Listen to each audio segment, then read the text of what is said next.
అమ్మను మించి దైవమున్నదా, ఆత్మను మించి అర్థమున్నదా? అమ్మను మించి దైవమున్నదా, ఆత్మను మించి అర్థమున్నదా? జగమే పలికే శాశ్వత సత్యమిది, అందరినీ కనే శక్తి అమ్మకొక్కతే. అవతార పురుషుడైనావో అమ్మకు కొడుకే, అందరినీ కనే శక్తి అమ్మకొక్కటే. అవతార పురుషుడైనావో అమ్మకు కొడుకే. హలో,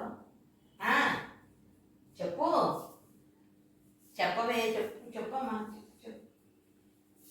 బాబా చాలాతో ఎక్కువైపోయింది. చెప్పు.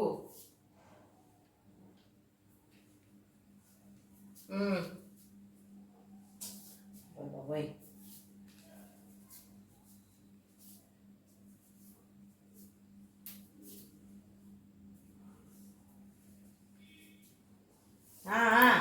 చెప్పు చెప్పు. సరేనే బాబు, సరే సరే సరే సరే.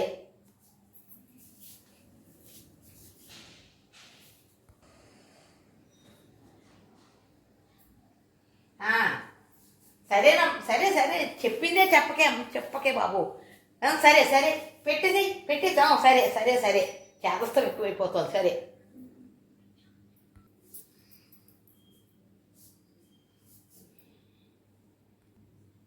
చంపేస్తోందండి. ఎవరు? ఇంకెవరు? మా అమ్మ. ఏంటి చంపేస్తుందా? ఏం మాట్లాడుతున్నావా? అయినా ఆవిడది చంపేసే వయసా? జస్ట్ 94 ఏళ్ళు. అందుకేనండి తన చేలతో చంపేస్తోంది.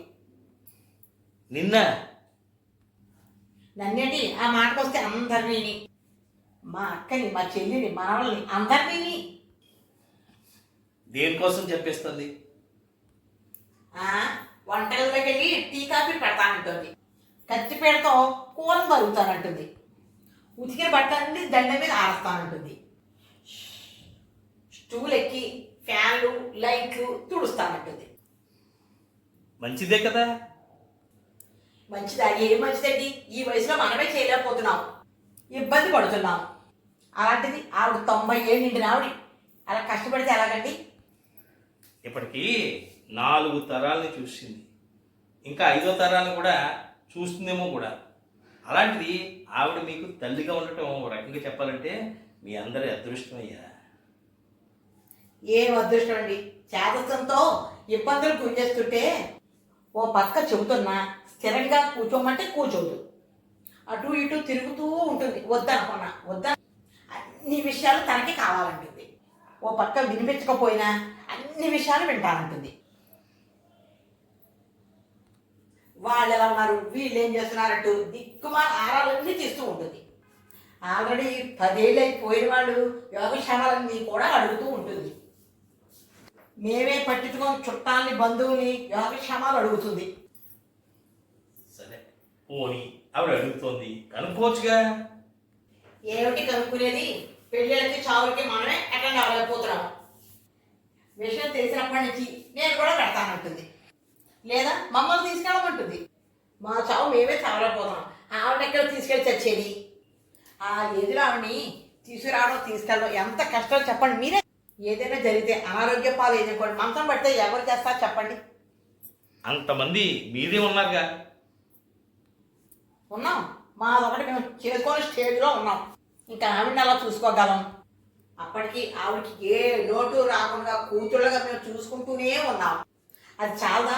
నేను ఇంకా గెంతుతాను, తైకెక్కలాడతానంటే మేము ఎక్కడ తెచ్చేది? ఏమోనండి, ఈ ముసలాలు ఉన్నారు చూశారు, మా పాలిట ఎముళ్ళు అనిపిస్తోందండి. ఏమో నువ్వేమి అనుకోనంటే ఓ విషయం చెప్పనా? చెప్పండి. మీ అమ్మగారి వయసు, అదే మా అత్తగారి వయసు 93 ఏళ్ళు, అవునా కాదా? అవును. మరి మన వయస్సులు 50 దాటాయి, అవునా కదా? అవునండి.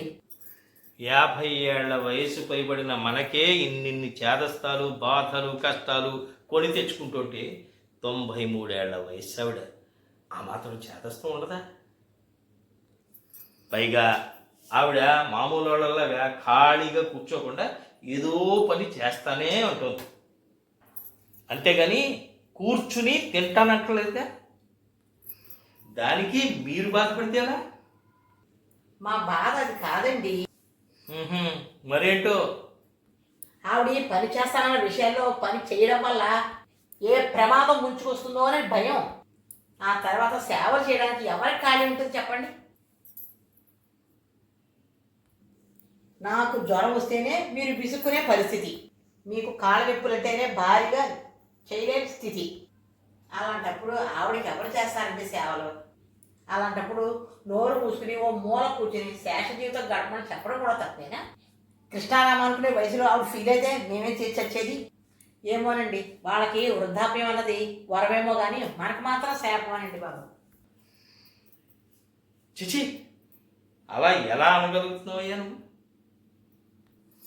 ఆవిడ మీ మధ్య తిరుగుతూ ఉండటం ఓ అదృష్టంగా భావించాలి. ఎంతోమంది వాళ్ళ తల్లిదండ్రులు లేక, వాళ్ళ ప్రేమను వాళ్ళతో పంచుకోలేక ఎంత సతమతమవుతున్నారో నీకేం తెలుసయ్యా? నా మటుకు నాకే మా నాన్నగారికి చిన్నపాటి అనారోగ్యం చేస్తే మమ్మల్ని వద్దన్నారు మా అమ్మగారు. మా అమ్మగారే కష్టపడి సేవలు చేసింది. అలాగని మా అమ్మగారికి ఒంట్లో బాగోని స్థితిలో మేము సేవలు చేయకుండానే ఆవిడ ఎవరిని కష్టపెట్టకుండానే వెళ్ళిపోయారయ్యా.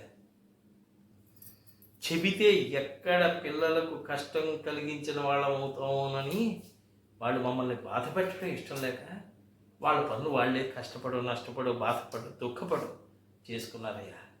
కానీ అలాంటి పరిస్థితుల్లో మీ అందరి మధ్యలో మీ అమ్మగారు తిరుగుతూ కాలక్షేపం చేస్తుంటే అది ఒక అదృష్టంగా భావించాలయ్యా. పూర్వజన్మ సుకృతంగా మీరందరూ కూడా ఫీల్ అవ్వాలి. అంతేగాని మీ పనులకు ఏదో అడ్డుపడుతున్నట్టు, మీకు ఏదో నష్టం కలుగుతున్నట్టు ఊరికే ఫీల్ అయితే ఎలా చెప్పు? అబ్బా, అది కాదండి. ఆవిడకి ఎంత చేసినా ఏదో చేయలేదు అలా గొడుగుతూ ఉంటుందండి పాపం. గొడుగుతుందా? మరి మన చిన్నప్పుడు మనం ఏం చేసామయ్యా? మనకి ఎన్ని సౌకర్యాలు కల్పించినా, ఎన్ని తినుబండరాలు పెట్టినా, ఎన్ని స్పెషల్ ఐటమ్స్ చేసి ఇంకో నాన్న అంటూ గోరుముద్దలు తినిపించినట్టుగా ముద్దుగా కూర్చొని తినిపించినా మనం ఇంకా ఇంకా ఏదో సతాయించి వాళ్ళమా లేదా మన పేరెంట్స్ని? మరి ఒక రకంగా చెప్పాలంటే వృద్ధాప్యం అనేది మళ్ళీ బాల్యంతో సమానమయ్యా. చిన్నపిల్లలప్పుడు మనం ఎంత మారాం చేశామో పెద్దవాళ్ళు అయ్యాక, ముసలివాళ్ళు అయ్యాక వాళ్ళ పరిస్థితి కూడా అలాగే ఉంటుంది. మరి చిన్నప్పుడు మనం ఎంత గోల చేసినా, ఎంత గగ్గోలు పెట్టినా, ఒక్కొక్కరిని రెక్కేసేవాళ్ళం, గీరేసేవాళ్ళను, చాలా ఇబ్బంది పెట్టేవాళ్ళం. వంటగదిలోకి వెళ్ళేవాళ్ళం, పొయ్యి దగ్గర పుట్టుకునేవాళ్ళం, చేయి కాలిందని ఏడ్చేవాళ్ళం, పడిపోయేమని దెబ్బ తగిలిందని బాధపడేవాళ్ళం. ఇవన్నిటినీ సహించేది ఎవరు? మన తల్లి, మన తండ్రి. మరి వాళ్ళు ఇప్పుడు పెద్దవాళ్ళు అయ్యి పిల్లవాళ్ళ మనస్సులాగా వాళ్ళ మనస్సులు ఉంటే వాళ్ళని ఆదుకోవాల్సిన, వాళ్ళని సేద తీర్చాల్సిన, వాళ్ళని ఆదరించాల్సినటువంటి పరిస్థితి మనకుందా లేదా? అప్పుడేమో ఊహ తెలియదు చిన్నప్పుడు. ఇప్పుడు వృద్ధాప్యంలో మరుపు వల్ల వాళ్ళకి ఏవి గుర్తుండవు. ఏదో కొనుక్కుంటూ ఉంటారు, ఏదో అంటూ ఉంటారు, కానీ మరుక్షణంలో మర్చిపోతూ ఉంటారు. మరి వాళ్ళని ఆదరించేటువంటి ఆ సంస్కారం మనలో ఉండాలిగా, ఆ బాధ్యత మనం తీసుకోవాలిగా, అది బరువుగా భావించకూడదుగా. చెప్పు, నువ్వే చెప్పు.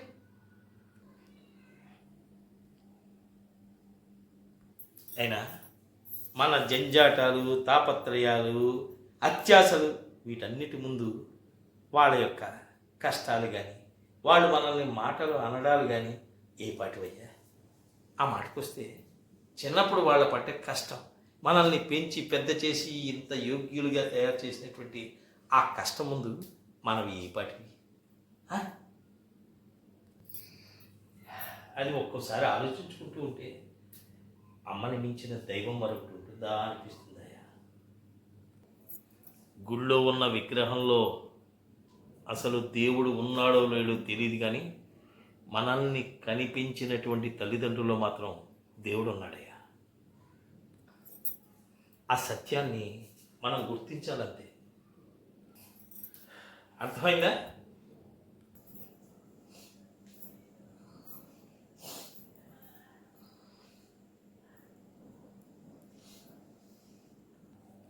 అర్థమైందండి. నిజమేనండి, మీరు చెప్పిన వింటుంటే నా కళ్ళలో నీళ్ళు కూడా తిరుగుతున్నాయండి. నీకేమిటి? ఆ మాటకు వస్తే మనిషి అన్నవాడికి ఎప్పటికైనా కళ్ళలో నీళ్లు తిరుగుతాయి. పైగా నువ్వు మీ అమ్మగారి కన్నా కూతురివి, నీకు ఆ మాత్రం బాధపడదా? పైగా నువ్వేదో అనాలని అంటున్నావు కానీ మీ అక్క చెల్లెళ్ళు మీ అమ్మగారికి ఎంత సేవ చేస్తున్నారయ్యా. పైకి ఏదో అంగో ఆవిడ ఫోన్ చేసినప్పుడు విసుక్కోవటం, లేకపోతే ఇలా చేదస్తతో చంపేస్తోంది అని ఏదో నలుగురు ముందు చెప్తే మీకు లోపల ఉన్నటువంటి బాధ పోతుందనే ఉద్దేశమేమో కానీ నిజానికి నీ మనసులో ప్రేమ లేదు. నిజమేనండి, ఇంకెప్పుడు ఆవిడ బాధ పెట్టే మాటలు మాట్లాడకూడదండి. నిజానికి ఆవిడ లేకపోతే మేము ఎక్కడున్నామో చెప్పండి. ఎంతమందికి సేవలు చేసిందండి, ఇంట్లో వాళ్ళకి బయట వాళ్ళకి. జీవితం అంతా కష్టపడుతూనే ఉంది. ఓ రకంగా చెప్పాలంటే మనల్ని చూసుకుంటూ ఆవిడ కాలక్షేపం చేస్తుంది. నిజంగా ఆవిడ దేవత అండి. మాట వరుస కూడా ఏమీ అనకూడదు. నేను నిన్నేదో బాధ పెట్టాలని ఆ మాటలు అనలేదు. మీకు నిజంగా ఆవిడ మీద విపరీతమైనటువంటి ప్రేమ ఉంది, కానీ ఏదో ఆ మాట ఈ మాట మాట్లాడుకోవటం వల్ల వినేవాళ్ళకి కొంచెం చులకనగా అనిపిస్తుంది. నిజమేమో అని వాళ్ళు ఫీల్ అవ్వాల్సి వస్తుంది కదా, అందుకన్నానయ్యా. తప్పుగా అర్థం చేసుకో. ఎందుకో అమ్మని చూడాలండి, ఒకసారి హైదరాబాద్ వెళ్ళొస్తాను. చూసావా, కేవలం తలుచుకుంటేనే నీకు కళ్ళమని నీళ్ళు వచ్చాయి.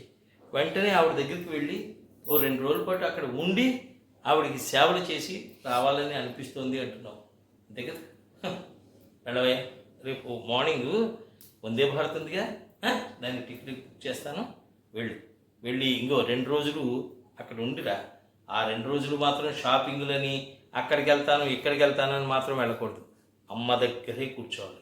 ఇంకా చెప్పాలంటే వాళ్ళ మనవరాళ్ళు ఎవరైనా శనాదివారాలు సెలవులు కదా, ఆ 2 రోజులు వాళ్ళని సినిమాలకి షికార్లకి లేకపోతే హోటళ్ళకి వెళ్ళటం కాదు, ఆవిడ దగ్గరే కూర్చోబెట్టి ఆవిడ ఎంత విసుక్కున్నట్టు మాట్లాడినా లేకపోతే ఆవిడ ఎలా ఉన్నా సరే మీరు ఆవిడని యాక్టివేట్ చేసి ఆనందం ఆవిడకి పంచే విధంగా మీరు అక్కడ ఉండాలి.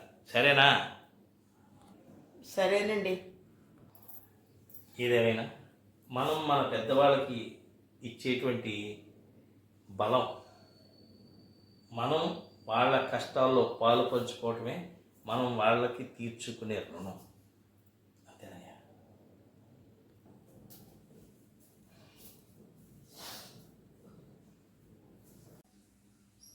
మిత్రులారా, తల్లిదండ్రులను కంటనీరు పెట్టించిన వారు అందరూ దురదృష్టవంతులే. వారికి ఆనంద బాష్పాలు తెప్పించిన వారు అందరూ అదృష్టవంతులే. వాళ్ళు ఉన్నంతకాలం మనం ఉంటామేమో కానీ మనం ఉన్నంతకాలం వాళ్ళు ఉండకపోవచ్చు, లేదా ఉండరు. తల్లిదండ్రులను చూడని వారు, గౌరవించిన వారు ఎన్ని పూజలు చేసినా, ఎంత గొప్ప స్థాయికి ఎదిగినా భగవంతుడు మాత్రం స్వీకరించడు. ఆ నిత్య సత్యాన్ని తెలుసుకుంటే మనందరం కూడా అదృష్టవంతులమే. అవును, నిజంగా అదృష్టవంతులమే. ధన్యవాదాలతో మీ నూజెళ్ళ సూరిబాబు.